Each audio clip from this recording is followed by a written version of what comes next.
주의 보좌로 나아갑니다 라는 제목으로 하나님 말씀 증거합니다. 심리학의 애착 이론이라는 것이 있어요.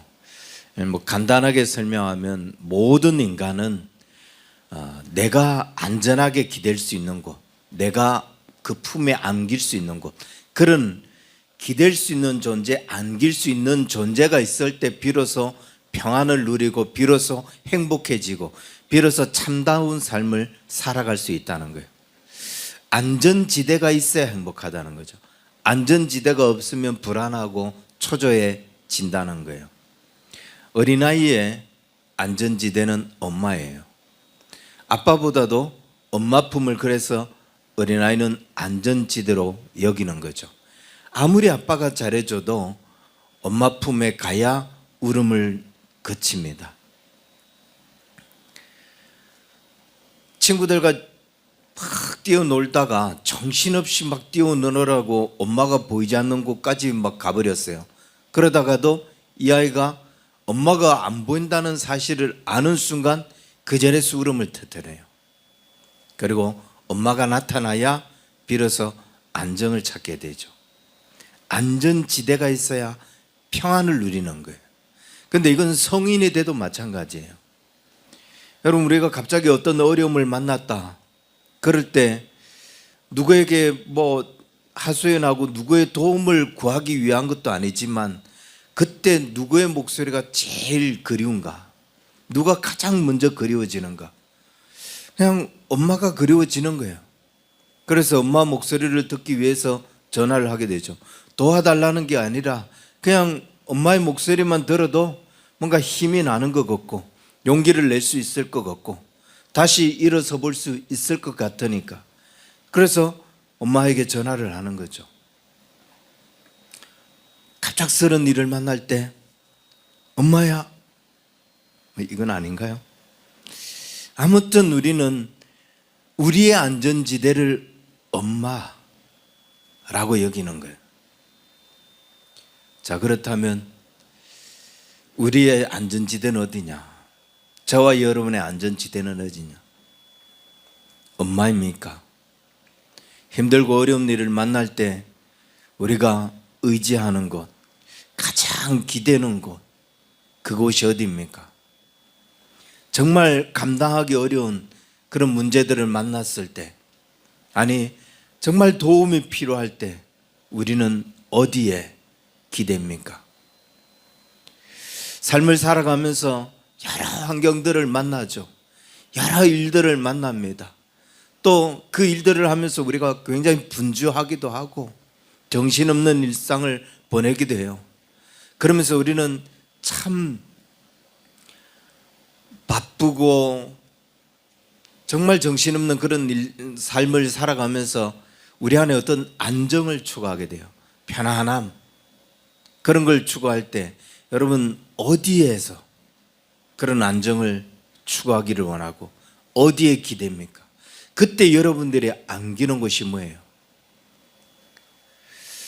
우리 모든 그리스도인들은 그게 당연 주님의 품일 것이고 그리고 주의 품에 안겨서 그렇게 우리가 평안을 누리고 모든 것들을 하나님께 의지하며 그렇게 나아가기를 간절히 원하는데, 그런데 문제는 시간이 갈수록 스스로 그 안전지대를 잃어버리고 있다는 거예요.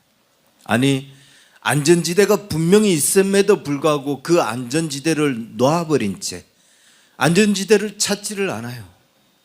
분명히 도움이 필요함에도 불구하고 찾지 않고, 아니 안전지대로 나아가고 싶지만 안전지대로 나아갈 수 없는 그런 상황이 되어버려요. 아무리 안전지대를 구하고 그 안에서 안기고 싶지만 전혀 도움을 받지 못하는, 주님께 예배하고 있는데 주님께 피하지 못하는 삶을 산다는 거죠. 하나님의 은혜를 구하는데 하나님의 은혜를 입지 못하는 삶을 산다는 거예요.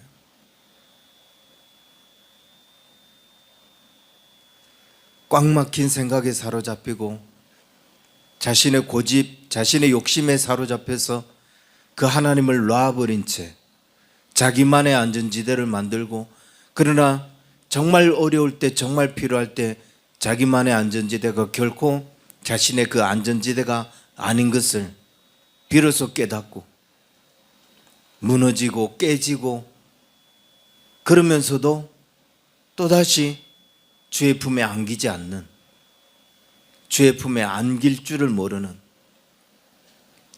여러분 어떻습니까? 주님의 품이 여러분의 안전지대가 되고 있습니까? 기도해도 불안하지 않은가요? 하나님을 찾는데도 응답이 없고, 하나님께 기도했으면 모든 것들을 맡기고 평안함이 찾아와야 되는데, 그런데도 염려하고 걱정하고, 왜 그런가? 왜 안전지대가 있음에도 불구하고 그 안전지대를 안전지대로 느끼지 못하고, 분명 우리가 찬양하면서도 주의 보좌로 나아갑니다, 주의 얼굴을 구합니다 라고 하는데, 이번 찬양을 하고 있는데 주의 보좌를 경험하지를 못해요. 간절히 주의 얼굴을 구하며 나아가는데 그 얼굴을 만날지를 못해요. 그 은혜의 보좌 앞에 서지를 못해요. 무엇이 우리의 삶을 이렇게 안전지대가 있음에도 불구하고 안전지대로 느끼지 못하게 하는가? 나아갈 수 있는 은혜를 입었음에도 불구하고 그 보좌에 나아가지 못하게 하는가? 특별히 오늘은 더 주의 보좌 앞에 나아가야 할 시간 아닙니까? 한 해를 다 보내고 마지막 이제 3, 4일 남은 이 시간, 이 한 해를 우리가 어떻게 살아왔죠? 이 한 해를 우리가 어떻게 정리를 해야 되죠? 어떻게 마무리를 해야 되죠? 작년 한 해와 금년 한 해를 생각했을 때 여러분의 신앙이 뭐가 달라졌어요? 어떤 변화가 있습니까? 똑같지 않은가요? 똑같은 고집 속에 빠져 있지 않은가요? 전혀 변화되지 않은, 아니 더 완강해진 그런 모습은 혹시 아닌가요? 더 하나님을 외면하고 그냥 내 생각으로 살아가는 그런 삶은 아닌가? 마음으로는 더 간절히 주님을 원하는데, 마음으로는 간절히, 그래서 내 믿음이 더 하나님을 열망하는 것 같은데, 그건 내 생각이죠. 겉으로 보이는 것은 전혀, 겉으로 드러나는 것은 전혀 더 강팍하고 더 고집센 그런 모습으로 사는 것은 아닌가? 아무런 변화도 아무런 성장도 없는 그런 한 해를 우리가 보내온 것은 아닌가? 정말 중요한 시간이라는 거예요.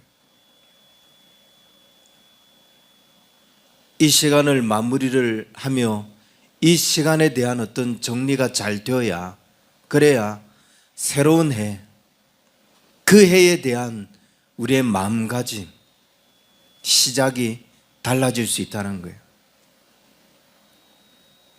어떻게 보낼 것인가?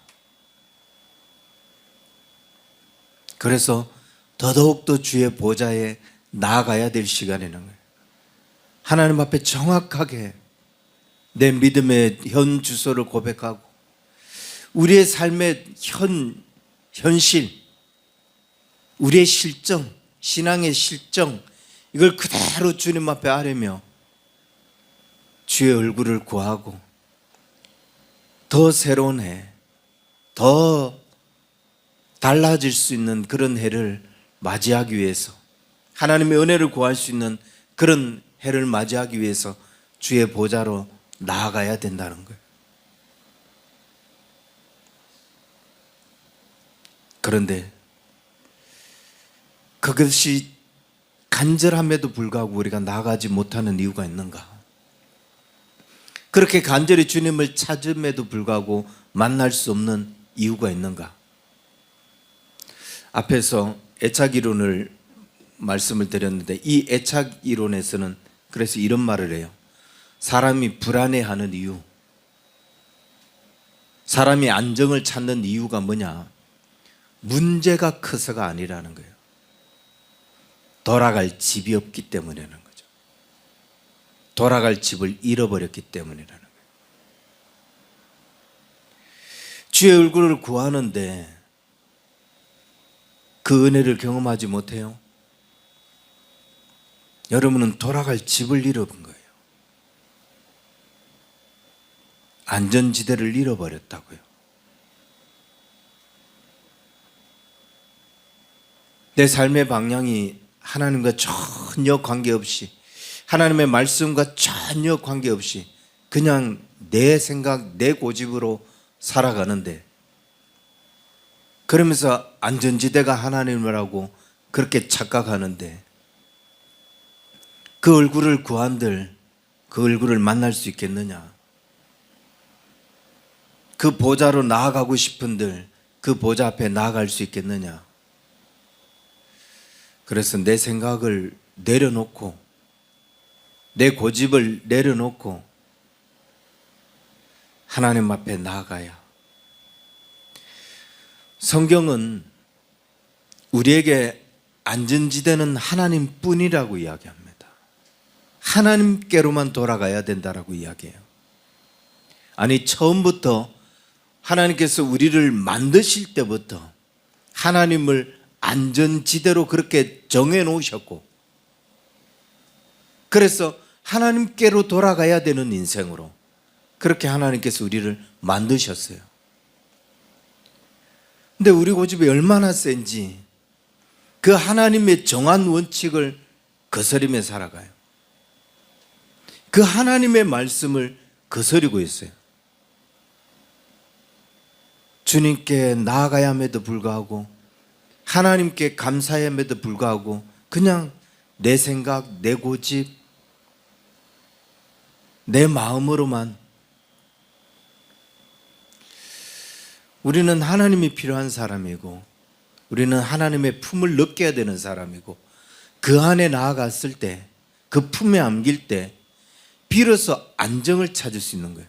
구하는 모든 것에 하나님이 듣고 계심을 경험하게 되고, 하나님이 나와 함께 하심을 체험하게 되면서 삶의 안정을 찾게 되고, 기도했을 때 불안이 아니라 기도했을 때 하나님이 그와 함께 하심을 신뢰하고 확신하게 되면서, 그래서 마음의 어떤 평안을 찾게 되는.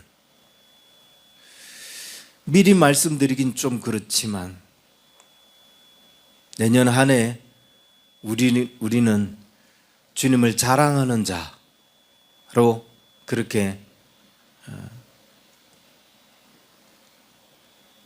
한 해 표를 정하려고 합니다. 어떻게 우리가 이 해를 정리를 했느냐?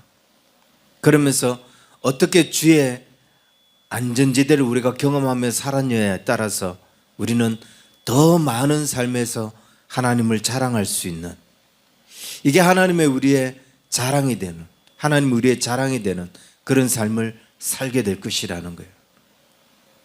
그건 주의 품에 안길 때 가능한 겁니다.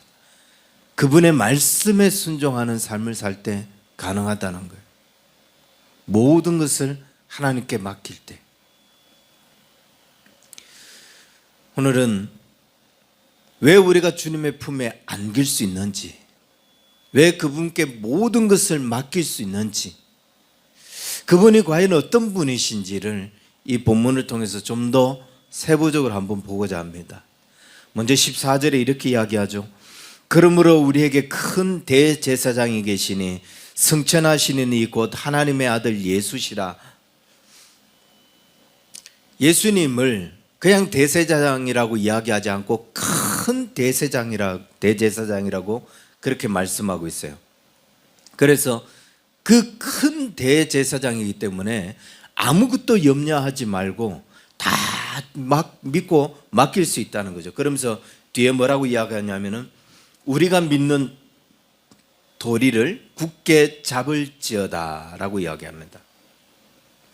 내가 믿고 있는 거, 그분은 큰 대제사장이기 때문에 전혀 염려하지 말고 내가 믿고 있는 거 그거 굳게 잡아라.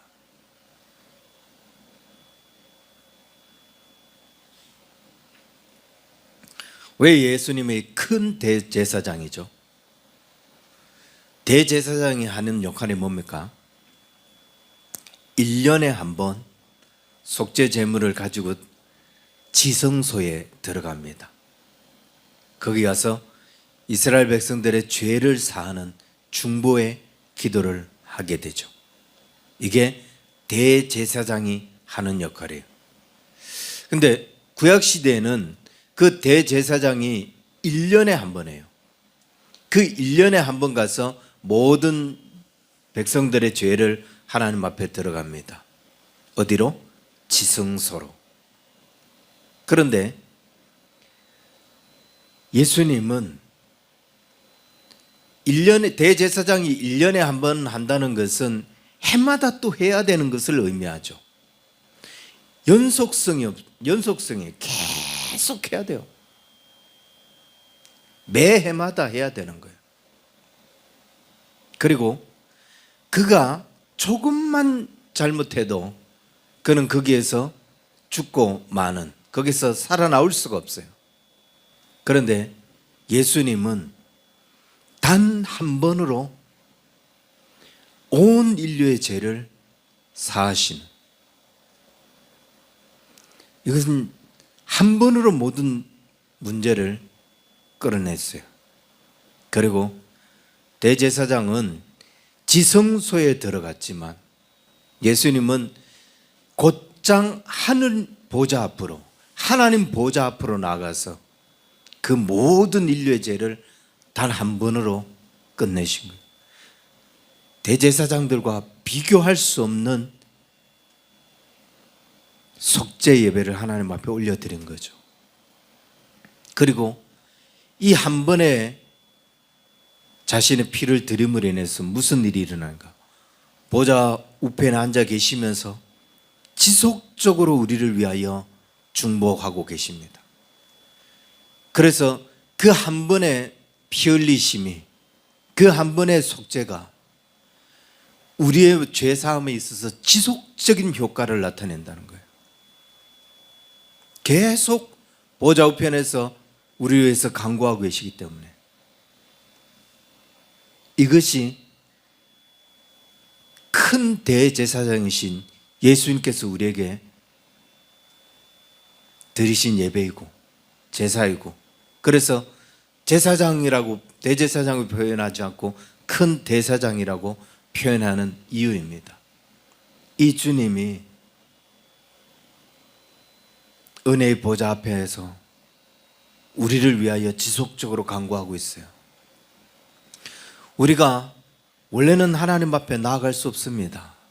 하나님의 보좌 앞에 나아가는 것은, 그거는 그 자리가 정죄의 자리고 두려움의 자리고 심판의 자리이기 때문에 죄인된 우리가 결코 그 보좌 앞에 나아갈 수 없어요. 우리가 다른 생각, 다른 삶으로 살아가면 그 앞은 결코 은혜의 보좌가 될 수 없습니다. 은혜의 자리가 될 수 없어요. 다른 사고로 살아가는데, 다른 생각에 사로잡혀 살아가는데, 그 하나님의 말씀을 부정하며 거부하며 살아가는데 어떻게 그 자리가 은혜의 보좌가 되기를 희망해요? 죄인에게 그 자리는 두려움의 자리고 심판의 자리일 수밖에 없습니다.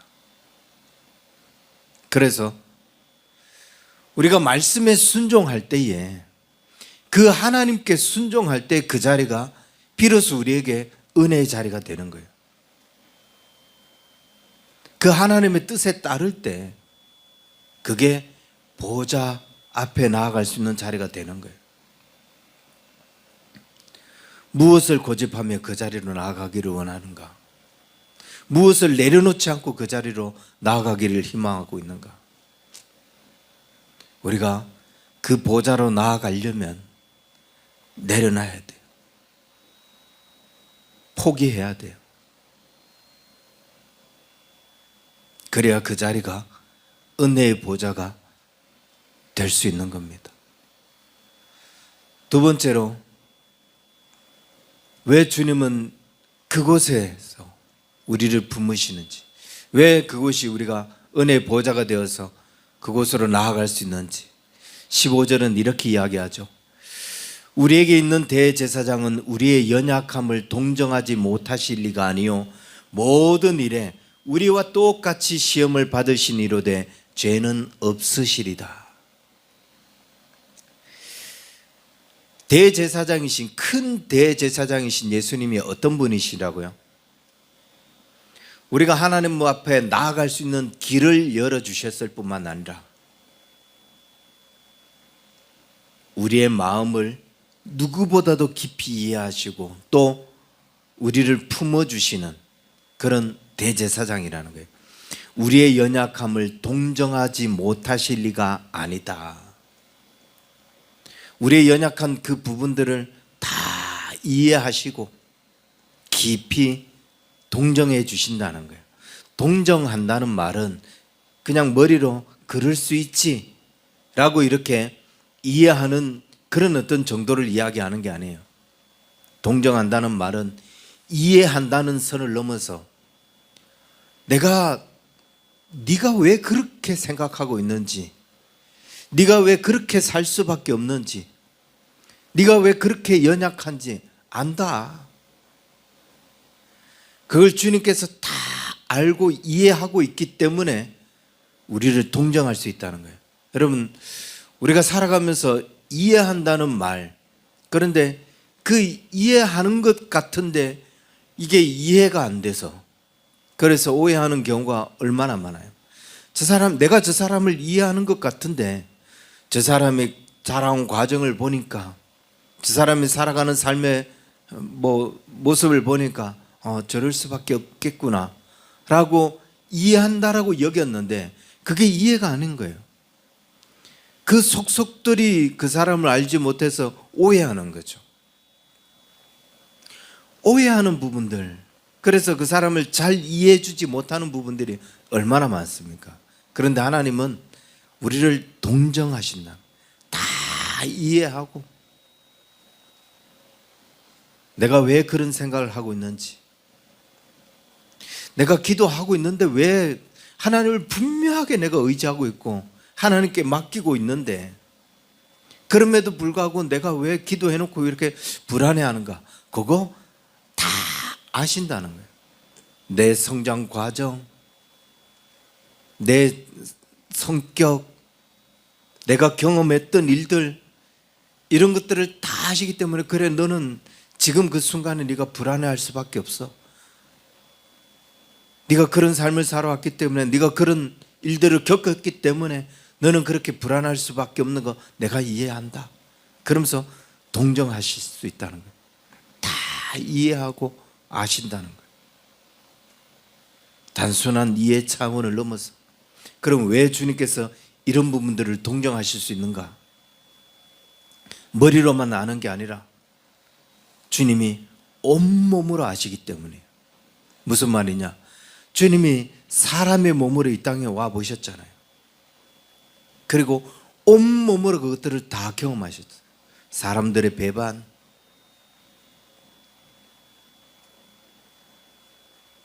이 땅에서의 많은 유혹들을 견뎌내는 것, 그 견뎌내는 과정들이 얼마나 힘든지, 그런 것들을 주님이 온몸으로 경험하셨기 때문에 이런 나이 때, 이런 성장 과정에서 사람들은 이런 정도의 생각에 머물 수 있겠구나, 그걸 이겨내기 위해서 많이 힘들겠구나, 이해한다는 거죠. 요즘 AI가 굉장히 많이 발달해서 우리의 삶이 참 많은 변화가 일어나고 있어요. 심지어 요즘은 웹상에서 사람이 만든 음악보다 AI가 만든 음악이 훨씬 더 인기를 끌고 있어요.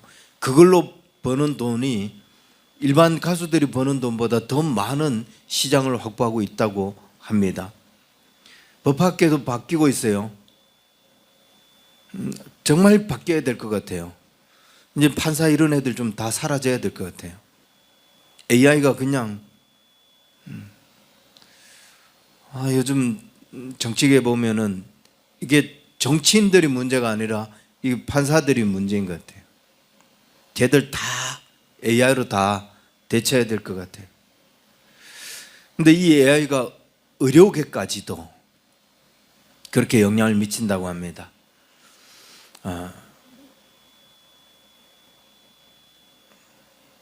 굉장히 정밀한 진단을 하고 빅데이터를 구축해서 이 사람의 치료 계획을 세우고 어느 부위가 어떻게 치료되어야 되는지, 그분들을 어떻게 수술해야 되는지 아주 정확한 그런 어떤 데이터를 낼 수 있다는 거예요. 그러니까 의사가 필요 없는 그런 시대를 우리가 이제 살아갈 수 있게 된다는 거예요. 그런데 이런 AI의 시대에 실제로 의료 현장에 있는 사람들은 이런 말을 한다고 합니다.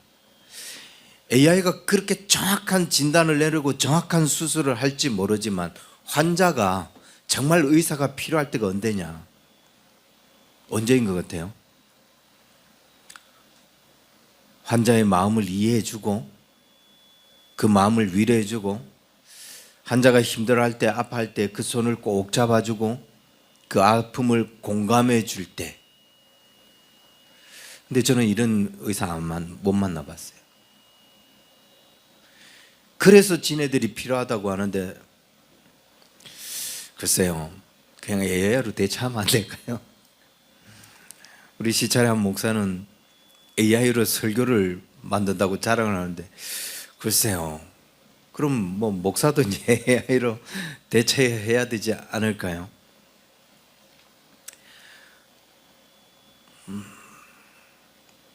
이런 사람이 있겠죠. 환자가 떨고 있을 때, 고통스러워하고 있을 때 그 손을 정말 잡아줄 수 있는 사람.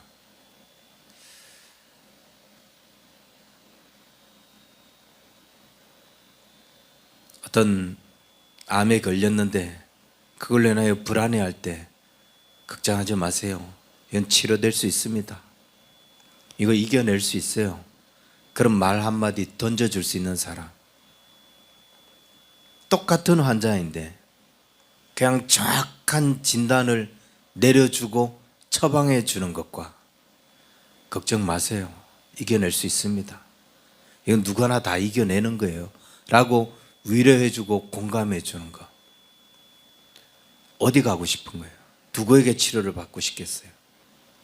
당연히 위로해 주고 공감해 주고 그 손을 잡아주는 사람. 우리에게 안전지대는 그렇다는 거예요.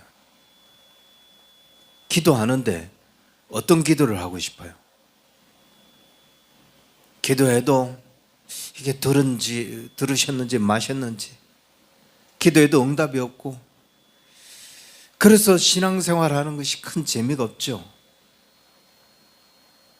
그런데 하나님께 의지할 때마다 하나님이 우리의 마음을 만져주시고 우리의 마음을 이해해 주시고 공감해 주시고 깊이 그 마음을 헤아려 주시고 우리가 얼마나 연약한지 우리가 얼마나 나약한 존재인지 그걸 다 이해하시면서 내가 상처를 가지고 갔는데 내가 실패를 가지고 주 앞에 엎드렸는데 하나님 내가 이 문제에 이렇게 넘어졌다고 내가 주님 앞에 그렇게 서야 됨에도 불구하고 그렇지 못했다고 무릎을 꿇을 때 그 마음 깊숙까지 이해하시는 그런 하나님을 만나는 것, 이런 안전지대를 경험하는 것,